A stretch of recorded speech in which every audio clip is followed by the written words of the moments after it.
Ladies and gentlemen, on my quest down studying all the lore of literally everyone, today we are talking about the second Primarch, commander of the 3rd Legion, absolute Giga Chad Mega Beast, very purple motherfucker, perfect until it hurts, Fulgrim, the Phoenician of Warhammer 40k. Today we are diving into the full life story of Fulgrim and his entire Space Marine Legion. There are a lot of chapters, which means this is going to be an insane story. You know what your boy is going to do, all the lore dives and all the Primarchs. Leave a like. We already did Lionel L. Johnson, and it's going to be insane. So, are you ready? Are you ready, baby? Let's see it, the full life story. And by the way, I have started the list in gathering all the biggest flexes in Warhammer lore. So let's see what we got. A warrior is measured by the quality of the foes he defeats. For years, we have blunted our blades against lesser species. Whoa! The racism meter literally went to 1 billion. And backwards primitives. But now, oh shit! Now this war, this glorious cataclysm. What? Huh?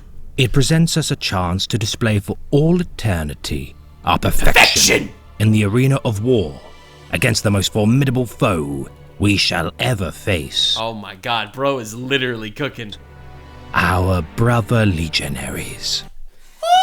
Right, Fulgrim, because as you know, I already did a lore dive into every Space Marine Legion, and apparently Fulgrim's gang went to the dark side of the Force. They submitted to Chaos, which is kind of a cuck move, honestly. And apparently because they weren't perfect enough as fighting for the Emperor, so they went to Chaos to become more perfect. And for this, we humbly thank him, our dear father, whose name we carry. Even though they felt the Chaos. Fulgrim. The Primarchs, editor, keep that in the video. Just put the fucking filter over it. Of his Imperium were each crafted to exemplify the Emperor's, and by extension, humanity's greatest virtues. What? Oh my god, that's literally what I said in the in my original reaction to the every Space Marine Legion. Every single one of the Primarchs is exemplifying one of the Emperor and, by extension, humanity's virtues. Just like how we've already covered Lionel Johnson. Lionel Johnson was the virtue of justice. He was justice incarnate. And because of that, he ended up pushing Luther too far, and Luther ended up betraying him, like we saw in our last lore dive on Lionel Johnson. But Fulgrim, is exemplifying perfection. Except perfection to an extreme will send you into the spiraling defeat of chaos. And traits. All right. Statesmen, generals, and orators. These individuals would unite the disparate fragments of humanity by using their unique, godlike power. All right, Yet dude. many of the Primarchs would fall from grace, with few more unfortunate than that of one of the most promising of his children. All right. The Primarch of the 3rd Legion, Fulgrim. Fulgrim. All right, I'm so excited, dude. All right. I thought you were quoting this. I wasn't quoting this. I've never seen this before. We are doing the lore dive now into each of the individual Primarchs. 10,000 likes for the next Primarch. With the scattering of the Primarchs prior to the dawn of the Great Crusade, the gestation pod of the Primarch of the 3rd Legion would land on the mining world of Chemos. Chemos. All right, dude. Sounds like the chemotherapy homeland of the Necrons. A bleak and pitiless world surrounded by a nebula of thick dust and soot. Oh, I would hate to live there. Holy shit. You're just watching Wilbur Soot's Minecraft gameplay all the time. Chemos would be a harsh taskmaster of its people. Settled during the Dark Age of technology, the planet would be isolated by warp storms from the wider civilizations across the stars. So, to be clear, at the end of the Dark Age of technology, the humanities had this whole fight with AI and shit, and they ended up losing contact for everyone. Then the Emperor revealed himself and wanted to reunite humanity after the birth of Slaanesh wiped out most of the Eldar's power. So at that point, he created 20 Primarch sons, and he, was gonna go forth and conquer all the planets, but the forces of chaos felt like that was too powerful and dropped and scattered all of the Primarchs throughout the galaxy. So apparently Fulgrim, this eminence of perfection, was dropped on the fucking chemotherapy planet over here and had to try to find his way out. Oh god. I am the eminence of perfection, and I live inside the lungs of a guy who smoked for the last 40 years. Illuminated in perpetual twilight, Chemos' citizenry would labor day and night, without pause, to create enough resources for their survival. Oh god, dude, oh lord, people in the... as I push my glasses onto my face, that I don't wear glasses, but as I push my proverbial emoji glasses onto my face, I say, well, actually, in today's society, where everyone's sitting in their computers for 8 hours a day doing nothing, the Chemos people are working their asses off, okay, to just barely survive on that fucking homeland. Thick. What do you do all day? What do you do? Nothing. With harmful vapors, the fortress factories of the world would demand ceaseless toil from its people, should they all wish to prevent a global starvation. Holy shit, that is a fucked up world. Imagine living on that planet. Oh god. A whole society that purely only exists to survive, to reach the next day. Oh my god. Jagatai Khan was supposed to be on this planet, and Fulgrim was supposed to go to the other one, but Tzeentch switched them! God, dude, I love Tzeentch. What a fucked up character. With trade almost impossible between neighboring planets, the Chemosians would accept their dour fate of doomed rationing and endless hard labor. Oh, God. Yet with... Dude, the most imperfect planet of all time is where Tzeentch decided to plop Fulgrim. That's crazy. The arrival of the Primarch to the planet, a renewal of its fortunes would commence. Okay. Discovering the beautiful child, the policing force known as the Caretakers would beg Chemos' leaders of Kallax, the executives, to spare the child's life. What do you mean spare his life? Would they just kill children because they didn't have enough food to feed them? Oh my god. Oh my god, what the fuck? This society's insane. Holy crap. Orphans of Chemos were routinely culled to prevent... Culled! They don't even call them executed, just culled. They would just end the lives of orphans because they didn't have enough food to feed the actual citizens. Because the conditions on the planet were so difficult since the Dark Age of technology. Oh my god. Further strain on the planet's dwindling resources. Yet fortunately, for the young... Dude, this is like the, you know how in, Gurren Lagann, okay, this is going to be a deep reference. In Gurren Lagann, in like episode probably 4, they end up meeting, or 5, there was this entire civilization that lived underground that they found of 50 people. And they were told that if there were ever more than 50 people living in this underground ruins, the beastmen from on top are going to come down and exterminate them. So they had to make sure that they remained at 50 people. And anytime there was a 51st person born, one of them they would all draw straws and be sent off into absolute destruction on the surface where the beastmen would kill them. And they lived in a society culled down to 50 at all times. The city with the forehead kid, exactly. That reminds me of this. They cannot go over a certain population, or literally they're all going to be at risk of death. So in order for survival, they had to remain their rations at a certain level and a certain degree. Oh my god, that's crazy. And so that's where Fulgrim showed up. That's why he was called the Phoenix, I guess, because he was able to revive an entire civilization, a civilization that was forced to starve and cull their numbers. Primarch. The executives would allow a member of the Caretakers to raise the child. Alright. Naming the boy Fulgrim after the Chemosian legend, it would not be long before the young Primarch would be tasked to labor within the mines of his new homeworld. Oh my god. So this guy, Fulgrim, the perfect one, is here on fucking Chemo planet, laboring in mines. Okay, that's obvious. That's a hard reference to Gurren Lagann, or vice versa, depending on whatever came out first. That sounds similar. Maturing quickly, Fulgrim would be sent to work within the labor mines of the planet. Quickly understanding the faltering and obsolete equipment of the factory, Fulgrim would modify and improve upon their designs. Alright. Dramatically increasing them. He looks at their chainsaw and he's like, this is imperfect! And he makes them a better one. Then he looks at their pickaxe and he's like, imperfect! And he makes them another one. Machines yield. It would not take long for the executives of the factory to take notice of the genius child diligently improving the lot of his people. Oh my god, For 15 years, Fulgrim would tinker with the machinery and be promoted to the rank of an executive of the fortress factory of Kallax. Amazing. through technological advancements, they were able to actually industrially improve all the tools that were working on the planet, therefore making the most out of the grim resources that actually do exist there. Observing the plight of the factory workers in a new light, Fulgrim would train and organize engineers to travel with him to each neighboring factory. Dude, honestly, this is so inspiring because sometimes the leader needs to be the guy that just started off working in the fucking mines. He needed to work in the factories with everyone else. That's the person that can raise people to greater heights. That's why when you have all these stories of like these insanely upper class people fighting and toiling over things that are completely worthless, right?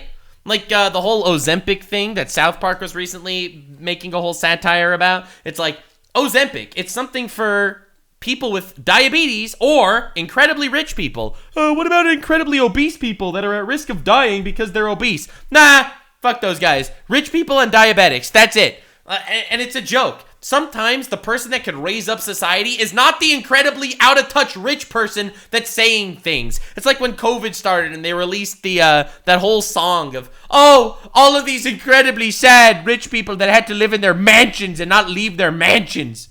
You know what I'm talking about? All the celebrities released the song, the COVID song.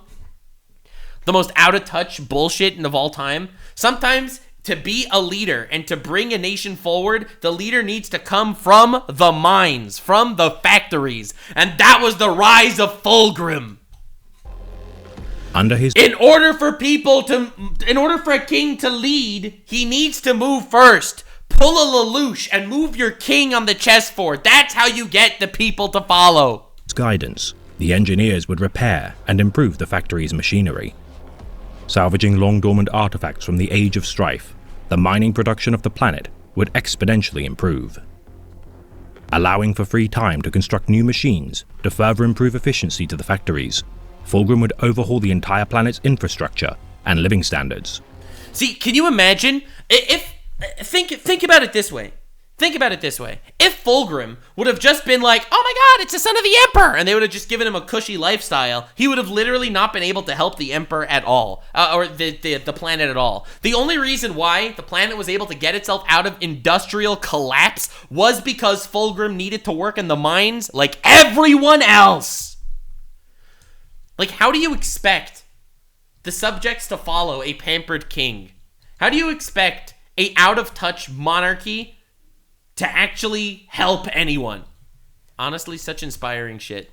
Creating surpluses and reducing pollution, Chemos' trade routes would begin to burgeon, and within a few years, Fulgrim had ascended to become the ruler of the planet. Let's go! I love how this happened with Lionel Johnson as well, right? The reason why he ended up becoming the leader of his planet was because he wiped out all of the demons that were inhabiting it. He started all these parties that went to exterminate all the forces of chaos that existed on the planet.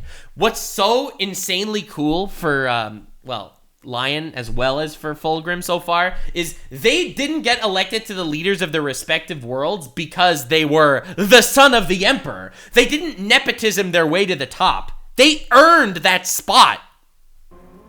The only Primarch to rule his homeworld with peaceful means, Dude, that's true. Lionel Johnson ruled his world because he fucking exterminated all the beasts of chaos and then said, all right, dude, this is how it's happening. And then you have Fulgrim. I guess Fulgrim is the eminence of perfection, right? He is the eminence of perfection. And in a perfect world, you start at the bottom and you work your way to the fucking top by hard work. That's how you get to the top. Oh my god. Knowing in advance that he falls to chaos is so sad. Fulgrim would prove to be a compassionate, kind, and dependable boon to the people of Chemos. True. Yet with he was perfect. Oh my god. Oh. The arrival of the Emperor of Mankind to the planet, Fulgrim would resign his mantle of rulership. Falling to his knees once an audience of the Master of Mankind, Fulgrim would pledge himself and his homeworld in service to the Imperium. Let's go, dude! Bro just went there. Swearing to serve the needs of his Imperium with all his heart, Fulgrim would accompany his father to Holy Terror. Alright. Learning of the slow decline of the Third Legion in his absence, Fulgrim would address his remaining 200 Astartes. So he built up the planet of Chemos to the extent that he could finally leave it. He goes to the Emperor, he pledges his loyalty, and he reclaims his spot at the head of the 3rd Marine Legion. So inspiring was his speech, the Emperor would give the title of Emperor's Children to the 3rd Legion. That's why they were called the Emperor's Children? I thought it was just because, so, again, I did the lore dive on the Space Marine Legions, but I thought it was called the Emperor's Children because Fulgrim was such a fucking kiss-ass that he called them the Emperor's Children. Because he was like, oh, we worship perfection. But no, they were called the Emperor's Children because he was so dope, the Emperor graced them with that title. Oh my god, how did he fall to chaos? Guy sounds like the GOAT. And give them the right to bear his own Imperial Aquila on their armor. Goddamn. Wearing That's why they have the eagle. Double-headed eagle with pride, the Emperor's children, under the command of Fulgrim, would venture forth to prove their worth in the eyes of the Imperium. Goddamn! Oh god, but then the higher up he goes, the sadder the fall-off is gonna be. Burdened with the responsibility to prove themselves worthy of the Emperor's favor. Oh, fuck. Oh, shit. Oh, God. That's where it is. Burdened with the responsibility. It's when your dad just expects perfection out of his son, and then when his son is anything less than perfect, it just completely shatters it. Oh, no. This is daddy issues with extra steps. Fulgrim and his legion would strive to become paragons of humanity. Seeking perfection in not only battle, but also culture, the Emperor's children would champion artistry and aesthetic splendor in their dealings as a legion. Alright. Embodying the traits of beauty, poise, and elegance. They were purple! Fulgrim would demand a high standard of regal bearing within his legion. Wait, so everyone in his legion needed to always be perfect. Perfect, perfect, perfect. The pursuit of perfection is inherently foolish. There is no perfection. If you don't accept people for their flaws, then you're just on a path to self-destruction. Oh, God, dude, what an insane story. No. Strengthening their resolve and bolstering their dwindling numbers, the Emperor's children would serve as aristocratic negotiators and public embodiments of the Imperium's will. That's them. That's them. Public embodiments of the Imperium's will. This is the insanely corrupt priest that thinks he is an actual branch of God. It's like, my word is the word of God. And then it's like, no. Mentored closely by the Primarch of the Lunar Wolves, Horus Lupercal, the shit. Emperor's former that's how it happens. Oh, no, dude. most senior general would teach Fulgrim and his slowly rebuilding legion on the arts of war. All right. With his teachings complete, and the 3rd Legion now at fighting strength, Fulgrim would anxiously embark to bring glory to his Emperor's children. Let's go, dude! Forming an unlikely, yet cherished friendship with the Primarch of the 10th Legion, Ferrus Manus, during the Great Crusade.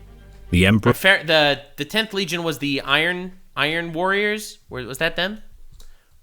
Emperor's most starkly contrasting brothers would work together on many campaigns to bring compliance to the galaxy. Let's go! Bring peace to the galaxy! Let's go! The Iron Hands, sorry. Both masters of craftsmanship, alchemy, and scientific genius, the Primarchs would further strengthen their bond with a contest of skill.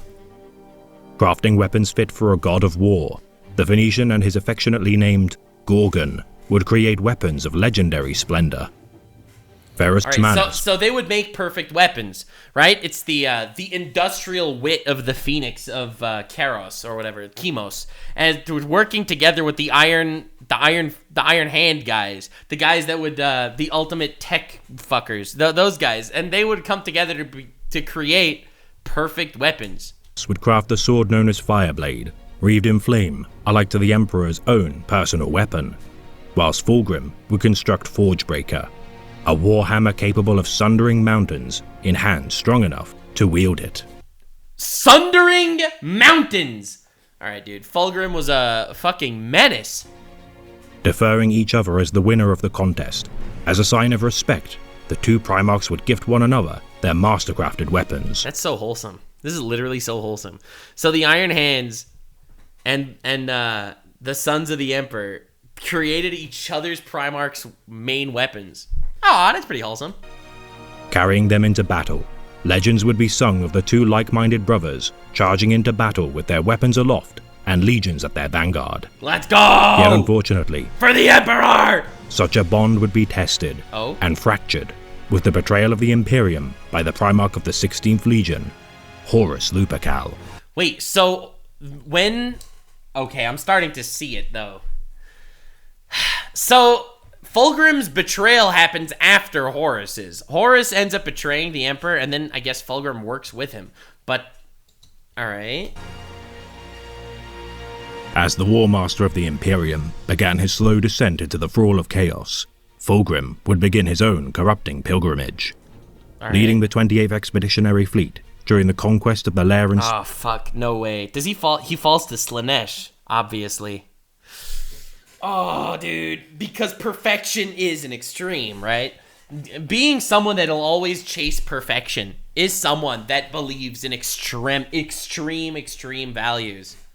And that is Slaanesh territory. You need a balance. Ultimately, order can only exist within some sort of balance.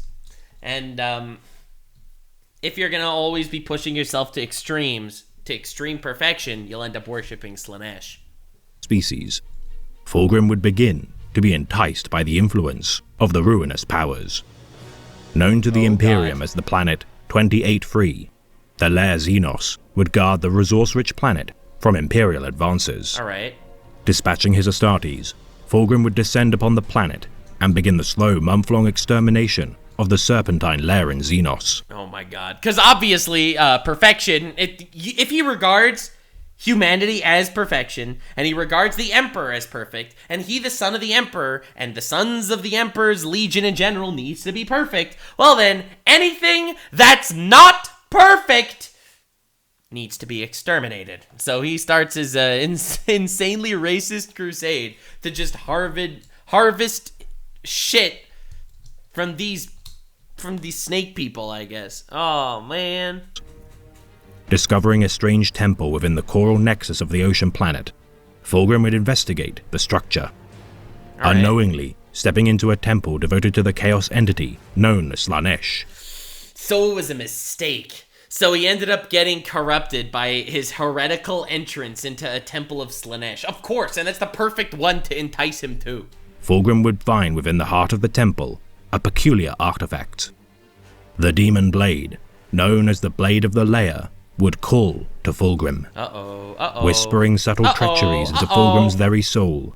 The Primarch of the Emperor's children would claim the blade as his own, relegating Fireblade. Oh, dude, so he has his Fireblade in one hand that was made by the Iron Hands, and in the other hand, the Blade of Lair, the demon blade that was enticing him every day.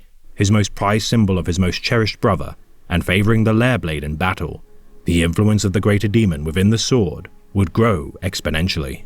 Oh, so it's a greater demon in the sword. It's not actually Slaanesh herself? Wrongly interpreting the intrusive thoughts of the demon as his own subconscious, Fulgrim's descent into madness would be assured. And it's so easy, too. I guess it was easy for Fulgrim to get manipulated, by some extent, by this layer blade. Fulgrim is always seeking perfection and seeking perfection. So when this blade pushes him just a little further to that extreme, he won't realize he's being manipulated. If we remember, Lionel Johnson came into contact with Kairos Fateweaver, one of the Lords of Change, one of Tzeentch's guys, one of Tzeentch's henchmen, and it didn't work. And it didn't work on him, because he was so pridefully entrenched with the Emperor's will. Anything that isn't justice is something he just didn't want to deal with. But for this guy, who's aiming for perfection, and if the Emperor wouldn't be perfect, he would find that perfection elsewhere, even though he believed the Emperor is perfect, obviously. That would tempt him away. Because ultimately, he believed in perfection more than he believed in his own cause. The demon as his own subconscious, Fulgrim's descent into madness would be assured. Absolutely.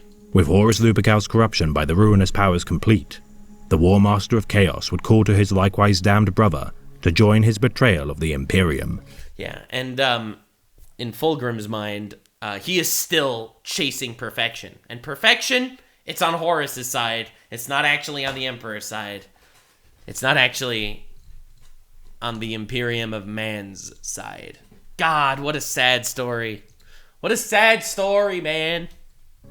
We'll get into Horus's later. I think he's the 16th Legion, so we still have a long way to go until we cover the whole life story of Horus. Heeding the call of his brother and once mentor, Fulgrim would begin his ever-worsening descent into madness with the persecution of the Diasporex. God damn.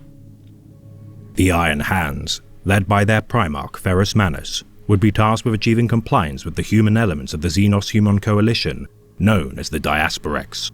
Okay. With the Diasporex... So the Diasporex are apparently a group that was Xenos and humans that came together, and they didn't want to comply, I guess, with the Imperium, because obviously Xenos are not allowed in the Imperium. The Imperium are kind of fucking racist comebacks too. I mean, they're not! That's heresy! Well, the Emperor's word is law, is what I meant to say. What was I thinking? Almost got a little bit tainted there, but no, I will stand true, my brothers. Declining the invitation to join the Imperium, the Iron Tenth would begin their purge of the civilization. All right, I guess we'll learn more about this specific event on the Ferrus Manus deep dive. Competent in naval warfare, the Diasporex would prove a difficult foe to destroy. Okay. Calling to his most stalwart allies, Ferrus would petition aid from Fulgrim and the 3rd Legion. So Fulgrim went to help Ferrus, allegedly, help Ferrus out to fight against the Diasporex because they didn't want to comply with joining the Empire. Well, the Imperium, rather. Add their blades to the fight. Together, the Iron Hands and Emperor's children would crush the Diasporex. Based. Let's go! The 3rd and 10th Legion uniting. 2 best bros! Except little did Ferrus Manus know at this point, Fulgrim is an agent of chaos. But not without Fulgrim's ego being damaged due to his own reckless actions. Oh? The malevolent influence of the Lair Blade would feed Fulgrim's resentment of his brother's selfless and heroic actions to aid his forces. Okay, alright. So Fulgrim, in his own mind, was imperfect by the fact that his ego was hurt. His brother acted on a more selfless imperial level. His brother worshipped the Emperor better than he did. So in his mind, he was imperfect. So that hurt his ego. So that let the Lair Blade convince him that, no, you are perfect, bro. You are perfect. But perfection is elsewhere. Perfection is not mindlessly worshipping the Emperor. That's like, it's very interesting. Maimonides, very famous Jewish philosopher and guy, lived in like the 1100s, I think. He says that the source of all evil and human inclination will always come from convincing yourself that you're doing the right thing. Like, you'll do something wrong, and then in your mind, you'll just convince yourself that, nope, that was actually the right thing. And you'll go through the crazy levels of cognitive dissonance to convincing yourself that you're actually doing the right thing.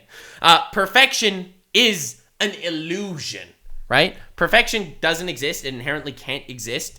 As a human being, you will always be imperfect. And therefore, when you see something imperfect, but you're always chasing perfection, you're just going to need to convince yourself that it was perfect in some other way. And he fell to the hand of cognitive dissonance.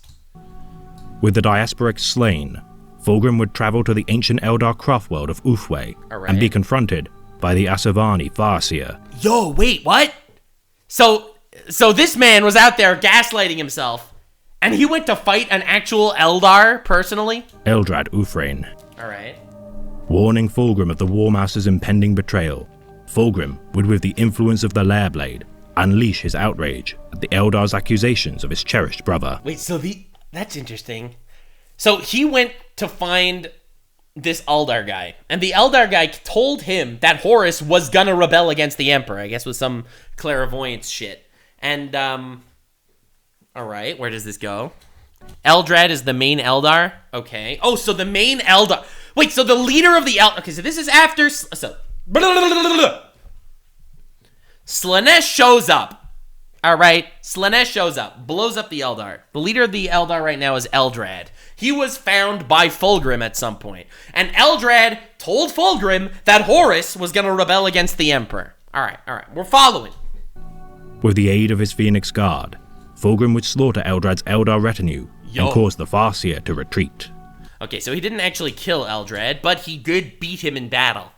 That's actually kind of a crazy feat, I'm not gonna lie. Crazy fucking feat. Dude actually went up against Eldrad and won. ordering And Eldrad is the strongest group of Eldar right now. That's actually kind of nutty. his fleet to virus bomb several Eldari worlds.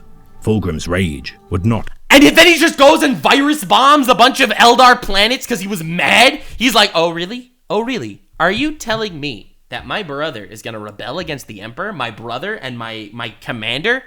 My master? Oh, that's cute. Then just virus bombs a bunch of planets. be sated.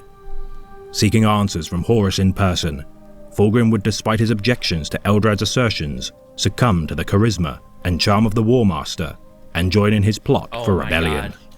Yo, how dare this Xeno scum accuse my brother of treachery? He virus bombs their planets. He meets up with Horus. And Horus actually convinces him to join his side. It's his brother and mentor against his father. And he joined his brother between the blade convincing him and him convincing himself that he was gaslighting himself into thinking that he was always doing the right thing. His respect for his second closest brother, enough to turn his back on the Emperor. Oh my Promised God. truth. And the blade, I guess, convincing him too. From the blade convincing him to his brother obviously convincing him, and him recognizing... I think it's the fact that this all comes from a very, very personal flaw, that he thinks that perfection is attainable. And because he thinks perfection is attainable, he was able to gaslight himself into following another path of perfection because he recognized flaws in the Emperor. What? A flaw in the Emperor? The Emperor's imperfect? And if something is imperfect, it'll just shatter your entire worldview. True perfection, should he submit to the powers of chaos, Fulgrim would meet once more with his most adored brother, Ferrus Manus, in an attempt to sway the Iron Tenth to join the traitor cause. Okay. Oh God. Upon the world of Kalanides IV, the Iron Hands wrested control of the planet from the Orc menace. Alright. Meeting with Ferrus Manus, Fulgrim would naively declare his allegiance to the plot to destroy the Imperium.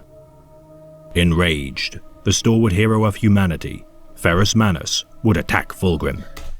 Oh God. So his best friend, closest ally, the person that made his sword, and he made him his hammer, his fucking war hammer. They, best friends for all time, clashed on an ideological conflict on whether to betray the Imperium or not. The man that kept seeking perfection found perfection in chaos. Versus the Iron Hands, Ferrus Manus. God damn it. That's so sad. His duty to the Imperium and loyalty to the Emperor as unshakable as iron, Ferrus would destroy his once bond of kinship. I guess, we didn't do Ferrus's story yet. I guess we'll go down the actual Ferrus Manus storyline later. He's the 10th Legion, so we still got a couple of Primarchs to go through their life stories first. But it kind of seems like Ferrus embodies the loyalty, the unbreakable loyalty of humanity. And I guess loyalty is a much more powerful virtue than perfection. Because since perfection is inherently based on a lie, because nothing is perfect, it'll break to chaos so much easier than loyalty. The Iron Hands are the Mechanicus Marines. We'll get to them, bro. We'll get to them. We'll do Ferrus's story soon. Fireblade from Fulgrim's grasp with his own hands. Oh shit. He took back the Fireblade that he made for him. Okay, that's a symbolic and iconic fucking scene. Holy shit. With the sword's destruction, Ferrus would be incapacitated with Fulgrim taking his own craft, Forgebreaker, in his hands. So they both took their presents back from each other. Unable to slay his brother, Fulgrim would settle for slaughtering the Gorgon's Morlock honor guard. The Emperor's children would submit to the thrall of the being known as Slaanesh. Okay, alright, so we gotta do this. So he won the fight. So Fulgrim beat Ferrus in single combat. They each took their weapons back. And ultimately, even though he was still worshipping chaos, Fulgrim could not bring himself to kill his brother. Oh man, dude. Honor guard. The Emperor's children would submit to the thrall of the being known as Slaanesh. And it was too late at that point. And at that point, the entire Emperor's Children 3rd Marine Legion joined Slaanesh. God damn, that fall from grace is crazy. And with their mutated bodies and souls, reinforce the War Master's staging ground of the Istvan system.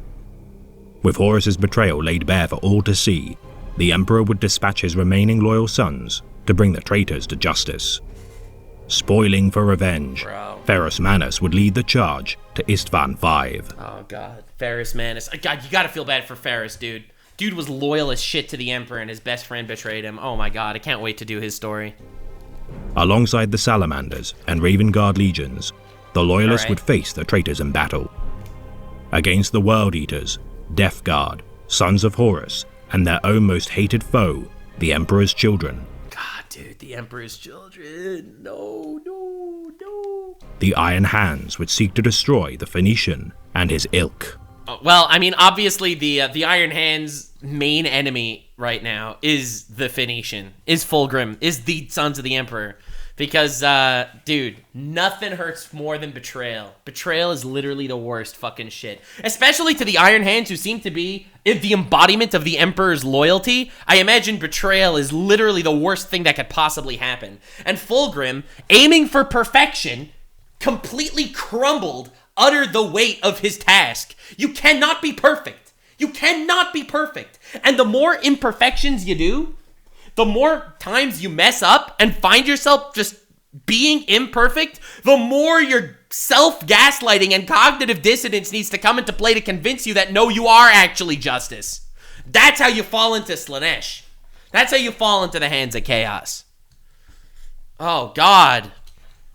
Yet as the second wave of reinforcements to the battle arrived, the legion sent to purge the traitors to the throne would instead join them. What? The Iron Warriors, Night Lords, Word Bearers, and Alpha Legion would turn on the Loyalists and outnumber their forces with overwhelming firepower. Oh my god, they all join. I mean, obviously, every single one of these Primarchs has their own story. Remember, Warhammer has 400 novels in this series. There are almost, I think there are like 60 novels on just the Horus Heresy. So, guys, calm down. We'll get to all that later, all right? We are currently focused on the entire life story of Fulgrim. We will get into the entire stories of all the other guys later. Ferrus Manus, betrayed once more, would face his... Holy shit, I wasn't even looking at this from Ferrus Manus' perspective. Ferrus Manus gets betrayed by his best friend Fulgrim. Okay, then comes back with a bunch of guys to fight against them, and gets betrayed by them. Holy crap, dude. The worst part about betrayal? You don't get betrayed by enemies. His beloved brother, Fulgrim, in battle. Oh, so they fought again in single combat, except this time Ferrus had the sword and Fulgrim had the hammer. Armed with the reforged Fireblade, Ferrus Manus would make a desperate final act to avenge his honor guard. Oh my god. Right, last time Fulgrim killed his general. Killed the Gorgon, killed his actual general, and beat him. Oh god. Lost friendship, and the memory of his once virtuous brother. Upon the Urgal Depression, Fulgrim and Ferrus would clash, oh god. Yet armed with the demonically imbued Demon Blade, Fulgrim would cleave Ferrus's head from his body. I can't believe it. Dude, Ferrus was literally the GOAT. Rip Ferrus. Oh my god. Fulgrim actually... So, the first time he fought Ferrus, he beat him, and then didn't kill him because he couldn't, and just killed his general instead. But now, even further down the rabbit hole of chaos, because the thing about cognitive dissonance is, it gets worse and worse. Every single imperfection that he did, that he needed to gaslight himself into thinking he was doing the right thing, sent him deeper and deeper down the rabbit hole. The issue with depravity and debauchery is the moment every step you take towards it becomes the new normal. So debauchery is a step further than it used to be. Oh my god. With a slice of the Lair Blade. As if awakening from a deep slumber, Fulgrim would look upon his slain brother and grieve at his heinous actions. And then he realized, and then he fucking just went a little too far. A little too far! He kept going down the path of madness, never actually looking at himself from a third perspective, always completely and utterly entranced by perfection. That he didn't take a good look at himself, have an introspective and realize what he did, and this woke him up. Oh my god. Stricken with grief, Fulgrim would submit to the whispers of the Lair Blade, which promised to absolve him from his sorrows. Oh my god. And then, in the worst headspace ever, instead of fucking realizing his mistakes, he doubled down. This fucking sword. That hurts so badly. Freed from its prison, The greater demon would possess Fulgrim's body and imprison the Phoenician's soul. Oh, okay. Bro just opened up his Baelet completely. Became one of the God Hand. That's crazy. Now replaced by the demon of the Lair Blade, Fulgrim would exponentially hasten the corruption of the Emperor's children. Obviously, Fulgrim actually just became embodied by a demon. Instead of just being a guy that was convinced, he just fully lost his sense of self completely. Revealing itself to the War Master, Horus and the demon would reach an understanding that it shall remain in control of the Phoenician's body should it continue to aid the traitor war effort. Oh my god, dude. An actual possessed Primarch. I thought he was just a Primarch that worshipped chaos. I didn't realize he actually got full possessed. The Fulgrim that we knew is gone. Gifting the severed head of the first Primarch to fall during the Heresy. Oh my god. Wait, is this the first Primarch that died? Ferrus Manus, the demonically possessed Fulgrim, would join the remaining 7 Primarchs of the traitor cause at the conclave above Horus's flagship, the Vengeful Spirit. Lorgar Aurelian, Primarch of the Wordbearers Legion, would observe the presence within Fulgrim and attempt to exorcise it from the Phoenician's body. Failing to dominate the being, Lorgar would weaken the demon's hold on its prey, yet withdraw from the conclave, unsuccessful in his attempt to free his brother. So at this point, Lorgar, was he already corrupted? Because Lorgar has one of the saddest backstories I've ever heard, and I just heard it briefly. I didn't even do the full Lorgar deep dive yet. No! I'm thinking of Angron. Which one's Lorgar again? I don't even remember. We'll get to that. We'll get to him. Upon the Emperor's Children flagship, Pride of the Emperor, the senior members of the 3rd Legion would continue efforts to exorcise their Primarch. Alright, makes sense. Under the supervision of the Chief Apothecary, Fabius Bile, Captains Lucius, Julius Caesaron, and Marius Virosian would begin their ministrations. Oh, so a bunch of the actual generals of the Sons of the Emperor kept trying to exorcise the demon from their beloved Primarch Fulgrim, freeing their gene father from the demon's clutches. Wait, they actually succeeded? Oh my god! Fulgrim would reveal himself to be biding his time and understanding the creature from within. Alright, what does that mean? To take the demon unawares, Fulgrim would dominate the entity and resume control of his body. Let's go! Now armed with an intimate understanding of the foul inner workings of demonology, Fulgrim would petition aid from the 4th Legion Primarch, Perturabo, to accompany him on a journey to explore his newfound understanding. Okay, I'm very confused. So, brother. So he managed to somehow retake over. Primarch that was possessed, unpossessed himself, okay? But where is he now? So he ended up studying all of demonology from the inside, just observing this demon that was controlling him the whole time. Alright, cool. But where's this going? A journey to the Crone World of Idris. Okay, I don't know what the fuck that is. Alongside the Iron Warriors, the Emperor's children would venture into the heart of the Eye of Terror. Promising the Lord of Iron a wondrous power of immense value within... Wait, so when he went in there and studied all of the demonology shit, did that make him recognize the fact that he wants to be a demon? Did he find perfection in demonology? And he's not... Oh my god. In the Ocularis Terribus, Fulgrim would not divulge the true intention behind their voyage. Despite enduring an ambush perpetrated by the shattered Legion Astartes of the vessel, Sisypheum, the Primarchs would continue their traversal to the Crone World. Upon the world of Idris, Fulgrim would discover the tomb of the so-called Angel Exterminatus within the sepulchre of Isha's doom. Alright. What confuses me is why did he go with Perturabo? I think Perturabo is next on the list, right? Just checking. Yeah, Perturabo is the Lord of Iron, and he's the next Primarch we'll be covering. If we had 10,000 likes, of course. The distilled essence of the countless perished souls rent from the birth of She Who Firsts, the orb of jade light which shine ablaze alike to a miniature sun. Draining strength from his brother, Perturabo, Fulgrim would harvest the power of the Hollow World and the Lord of Iron to achieve his apotheosis. He brought Fulgrim here because he found a way to absorb his power? Dude actually just became Griffith. I made the Griffith meme earlier when I was doing the quick Sons of the Emperor thing, but this guy studied perfection so hard. He sacrificed his friends and brothers for perfection. Oh my god. Reborn as a demon prince of Slaanesh. He was possessed by the blade. And he let the demon stay there to study demonology, to take over, so he can actually become a demon prince. He actually became the demon prince of Slaanesh. He watched the demon from the inside until his gaslighting was complete and recognized that chaos is perfection, believed in the extreme perfection that this can offer, and decided this is the way to go. Oh my god. Fulgrim's skin would mutate into a four-armed, serpentine creature. Departing from the planet with his Emperor's children, Fulgrim's ascension would be bought at the cost of the ever-dwindling loyalty of his brothers, further influencing his legion to become ever more debased and mutated. Fulgrim would wage war for the remainder of the Horus Heresy as a distracted, stimuli-obsessed monster. Of course. He didn't realize what he was becoming.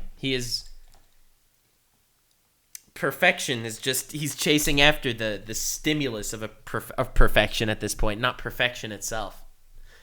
It's like when someone does debauchery and depraved actions again and again and again for some end goal, at some point they forget about the end goal, and suddenly it's all just about the debauchery. Bro walked into his goon cave and never came out. He is now completely submitted to the stimulation of chasing perfection instead of the actual end goal that is perfection.